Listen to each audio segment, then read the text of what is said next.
She's a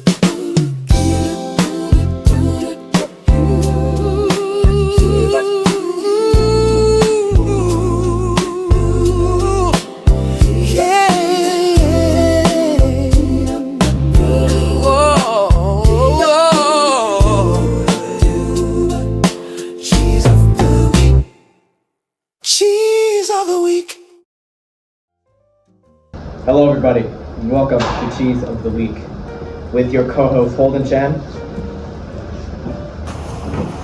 and our guest Maddie.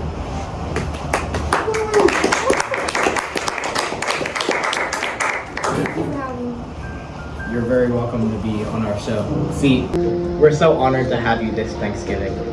We would love to ask all of our team what they're thankful for. Hi, this is Trent from Cheese of the Week, and what I'm most thankful for this Thanksgiving is my family and Sebastian for allowing me to join this amazing team. Hey, it's Matthew from Cheese of the Week. First of all, I'm a presenter on the Cheese of the Week team, and I wanted to say I'm very thankful, mostly for my family. Also thankful for everything I'm blessed with. All the food, being able to go to school, get a good education, being able to play in sports. Mostly really just thankful for my friends and family. I'm also really thankful for this opportunity to be here on the show and also to be on the crew. So I'm very thankful for Sebastian for giving me this opportunity, and all the rest of the crew and staff who work really hard to make these videos fun and entertaining for everyone who watches it. So that's what I'm thankful for this Thanksgiving, and I'm especially going to be thankful for that turkey on Thanksgiving Day. Alright, that's it. And now I would like to welcome our presenter, Matthew, to come tell us about this week's cheese.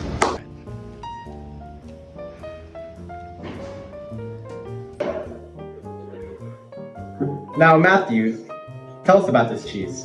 See, this cheese was actually made over 1,000 years ago in northern Italy.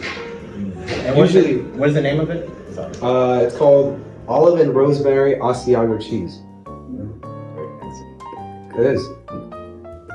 What's special about this cheese, it's actually made with two different kinds of ingredients, rosemary and olive, so it stems away from actual original Asiago cheese, making it such an original type of cheese and having a very contextualized taste. Okay. Now, would you please cut us all slices? I would love to. Would you cut 4 pieces? Oh my god! Okay, let's just keep it like this. Can we I think clear out the new crumbs? cutter. Can we clear those? No, literally, the bottom. Now, for this very special episode of Cheese of the Week. Of course, everyone's Thanksgiving. So, this is a very special review.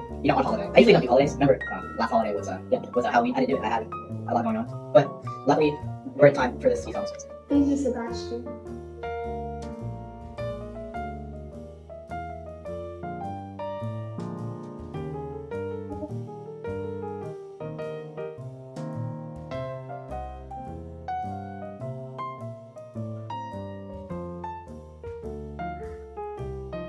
So how about we all go around the table and see what our reviews are. So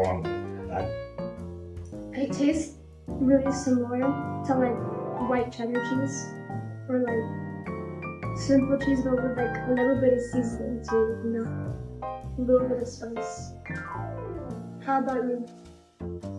I feel like, I don't know, from the little I've had, I like it, but the first little part of it, like as soon as you have it in your mouth, it kind of like attacks your mouth, like you could feel it, I know what you mean. See, and I do like the taste. Like I still have the taste in my mouth. It's very pleasant. It's very good, and I might. This is the first time I've ever done this. I might get another piece. Wow. Alright, while you're doing that, Sebastian, I'll give my reviews. I think the flavor of the rosemary really comes through, and like you said, Sebastian, the flavor is pretty sharp, and then it turns to a sort of sweetness in your mouth, and I think that's very good. So, on further review, it's even better than the first one I did. Like the first one, I had something bad to say about it. Like it was actually wrong. But like on the second one, it was just really good. I can't even say anything about it. It's just really good. I feel like the flavors of the rosemary is really what makes it really good, and just like everything involved with like the as soon as you swallow it, like the taste that still lingers in your mouth. See now, this is a very good cheese, but I would not say it's over pepper jack, even though it's very similar. But it's not really comparable, you know, because you can't compare something spicy like pepper jack to something sweet and savory like this. So how about we go down the table and give us our rankings? So starting with you. I give it a solid 8 out of 10. Yeah, that's right. And for me, on that second one, I'd have to give this a 9 out of 10. Wow. And you know, this is more complex than some of the other cheeses we've done, such as cheddar. And I think the flavors of this really come together to make it very good.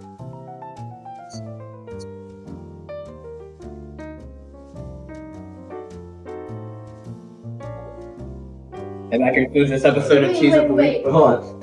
I have a surprise for you guys for letting me be on this cheese of the week. Really? Really? I did.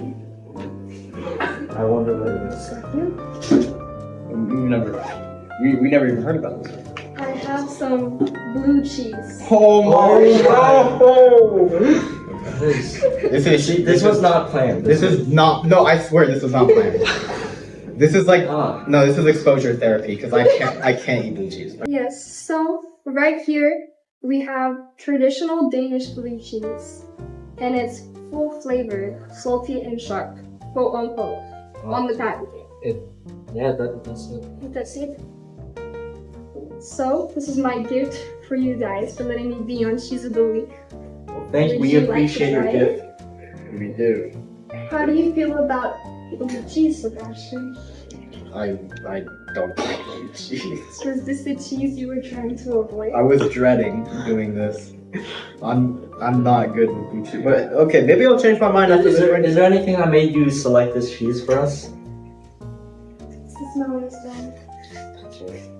Very fitting. Mm-hmm. Okay. Alright, now let's crack it. If you had to describe your personality as cheese, which one would it be? You know, I think I'm not really good. I wouldn't keep anything cheddar or anything like that. But I also don't like myself with something, so not anything too like, you know, not anything too cheese. So I would say probably a nice cheese. I'm gonna have to say mozzarella because mozzarella flavors. Now, as you guys eat this cheese, I want to ask you a few questions about cheese. So, let me get my question. If you had to describe your personality as a cheese, which one would it be? See, now I think that I'm not a very basic guy, so it wouldn't be anything like too mainstream, like cheddar or like Colby Jack or anything like that. But I also don't want to like hype myself up being something I'm not, so not anything too like you know out there like goat's cheese or anything like that. So I would say probably a nice Colby cheese. Good answer. What about you, Golden? I would have to say mozzarella because you know mozzarella the flavors aren't that strong. It's more mild. It's more laid back, and I think that kind of goes with my personality. This one's a pretty important cheese question. Do you think cheese would make a good ice cream flavor? I would say no, it would not. Okay, ice cream, you know, it's a dessert, and obviously there are already some very weird flavors of ice cream out there. I don't think it would belong in this sort of thing. Like it's mixed with obviously milk and cream, and the cold and the texture of that, it would just, I don't think it would match. I can agree with that too. Now, would you like to try the blue cheese? Yeah, let's try it. Yeah. What else are you gonna do? Why is it wet?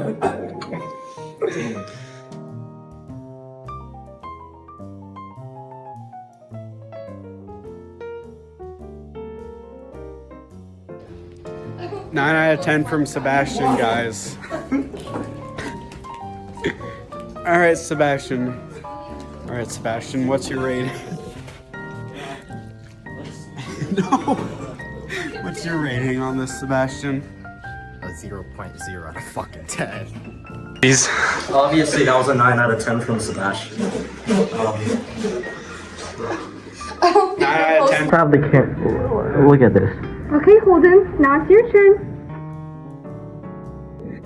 Sebastian, we just saw you had a very lovely interaction with this cheese, so I think it's only fitting for you to try it.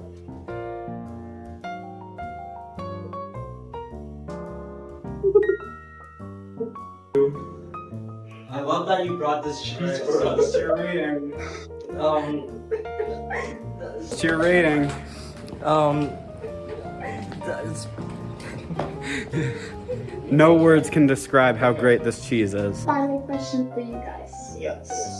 How was Cheese of the Week founded? So, very interesting question. Cheese of the Week was actually founded. I went to a grocery store, a grocery store one day, and I was fascinated by all the different kinds of cheeses they had. They had a whole section. They had a whole freezer on full of cheeses. And as you guys may know, the first cheese of the week was not even a video. It was just 2 pictures. I reviewed it 4 weeks. I rated it foolishly an 8 out of 10. I was new to rating, basically, but modern day, I give it a 6.2. You've come so far. Now, how would you rate this cheese? So, I've never been fond of blue cheese, and I've always thought it was very nasty. I've never liked the edible mold in blue cheese, which is very surprising because both my parents love blue cheese for some reason. So, as my reaction states, I would give this cheese a 3.2 out of 10. Do not buy it. It's not good. I did not expect you to get 3 whole points for this cheese. You know, it's really a flavor you have to try it. You cannot compare it to Cheese out of anything here. else. Get the cheese out of here. I can't just say, oh, this tastes like that, this or whatever. You know, it's very different from, I'd say, anything else we've tried on this show. Obviously, we're still starting out here, but I think give it a try if you see it. Yes. It's a unique experience. Okay, so I actually forgot to rate it in the actual video, but I'm gonna give the cheese a 2 out of 10. So with that, I would love to conclude our show. Thank you so much for joining us on Cheese of the Week as our guest. Thank you. We will see you all next week. 3, 2, 1. Cheese of the Week. Can we say it one more time? Cheese of the Week.